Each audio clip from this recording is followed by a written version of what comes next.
Bonjour à toutes et tous et je vous espère en très grande forme pour cette nouvelle bonne pratique. Aujourd'hui, vous en avez marre de gérer le changement, c'est trop compliqué, vous avez des freins de vos équipes, elles veulent pas suivre, elles râlent, ça ne fonctionne pas. Eh bien, sachez que j'ai une solution pour vous. Alors, c'est pas du tout une solution miracle parce que c'est pas évident. En tous les cas, ça fait partie, je pense, déjà de votre quotidien. Sachez-le, finalement, je vais plus vous rassurer qu'autre chose. Mais si vous en avez marre de gérer le changement, il faut laisser ces équipes gérer le changement. Et finalement, laisser ces équipes gérer le changement, ça veut dire quoi? Ça ne veut pas dire, tiens, il y a un changement, débrouillez-vous. Finalement, ça veut simplement dire il faut les impliquer, les responsabiliser. Parce que qu'est-ce qui se passe? Parce que quand on implique ces équipes et qu'on les responsabilise, finalement, elles s'aperçoivent d'elles-mêmes les changements à mener pour que les choses se passent mieux. Effectivement, quand vous êtes impliqué dans votre travail, quand vous êtes vraiment responsabilisé dans votre travail, vous sentez qu'à un moment donné, aujourd'hui par exemple, le numérique c'est important, vous allez naturellement vous y adapter.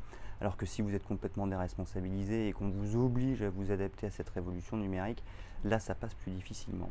Donc sachez juste une chose, c'est que le travail que vous faites au quotidien, qui est de responsabiliser vos équipes, de leur donner de l'autonomie, effectivement tout ça, de les impliquer au maximum, tout ça, ça contribue à fluidifier le changement parce que d'elles-mêmes, elles sont capables de se rendre compte de tiens, oui, effectivement, il faut que je sois en capacité de grandir sur tel point, il faut que je sois en capacité de m'adapter sur tel sujet, et elles seront même force de proposition pour justement faire évoluer les choses par elles-mêmes.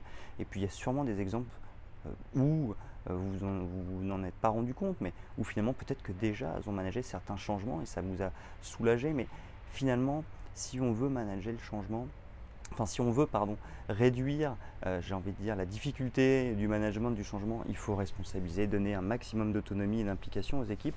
Quand on prend l'exemple des entreprises libérées, c'est ça qui est assez puissant, parce que l'entreprise libérée, finalement, c'est quoi? C'est une responsabilisation à l'extrême, finalement une implication à l'extrême. On se rend compte que les équipes, elles embrassent le changement d'elles-mêmes, c'est-à-dire qu'elles n'attendent pas que le manager leur impose, elles le font d'elles-mêmes. Donc sachez que si c'est ce que vous faites au quotidien, vous êtes sur la bonne voie. Ne lâchez pas, regardez quand même les résultats. Je suis certain qu'il y a des très bons exemples où vos équipes ont embrassé le changement et ça s'est très bien passé.